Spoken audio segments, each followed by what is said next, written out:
এই সমাবেশের সাথে একাত্মতা ঘোষণা করছি। সকল রাজাকারদের, বিশেষ করে গোলাম আজম নিজামী, কাদির মোল্লা, সাইদি, এদের সকলের ফাঁসি। এটা শুধু প্রত্যাশা নয়, এটা আমাদের ফরিদুল মাসুদ দামাত বরকাতুহু আমার তালুই, তিনি অসুস্থ, খাস করে দোয়া করবেন। অনেক ভালো লোক, অনেক বড় আবেদ, অনেক বড় আলেম। তাকে ইসলামের দুশ্মনেরা তোহমাত দেয়, অমুকের দালাল তমুকের দালাল। ফরিদুল মাসুদ আল্লাহ আল্লাহ রসুলের দালাল, অন্য কাউ দালালি। চরমনায়ের হযরতের নায়েবে আমির যিনি, তার একটা বক্তব্য শুনলাম। ফরিদুল মাসুদ সাহেবের অনেক প্রশংসা করছেন যে তার বিয়াই হন, তালুই হন, ইত্যাদি ইত্যাদি হন, অনেক কিছু হন। আমাদের কোনো অসুবিধা নাই, তিনি বড় আলেম, এটা মানতে আমাদের কোনো অসুবিধা আছে? তিনি যে তাহাজ্জুদ গুজার, এটা মানতেও আমাদের অসুবিধা আছে? মুসলমানদের কলিজার মধ্যে ঘা এখনো শুকায় নাই।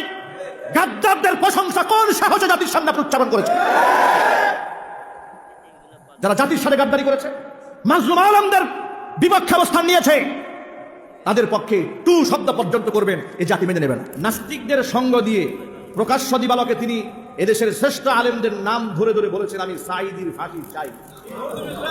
বিভিন্ন মসজিদের মিম্বার থেকে আলেমদেরকে গ্রেফতার করাবার পেছনে তাদের হাত ছিল। আমি আরো কষ্ট পেয়েছি, তিনি বলেছেন যে ইসলাম বিদ্বেষীরা বলেছেন যে ফরিদুদ্দিন মাসুদ নাকি দালাল। ইসলাম বিদ্বেষীরা, এই কথা বলে আপনি কাকে ইঙ্গিত করলেন? ইসলাম বিদ্বেষী বলে আপনি কাকে ইঙ্গিত করেছেন?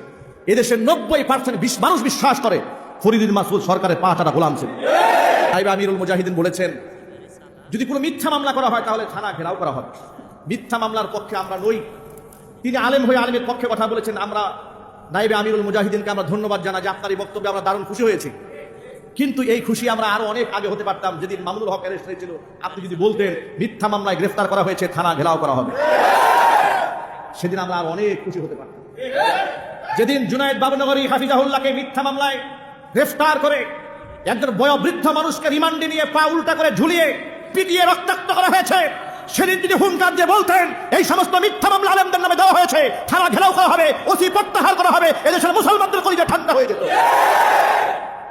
আপনি সেদিন কথাগুলো বলেন নাই, আপনি সেদিন কথা বলেন নাই।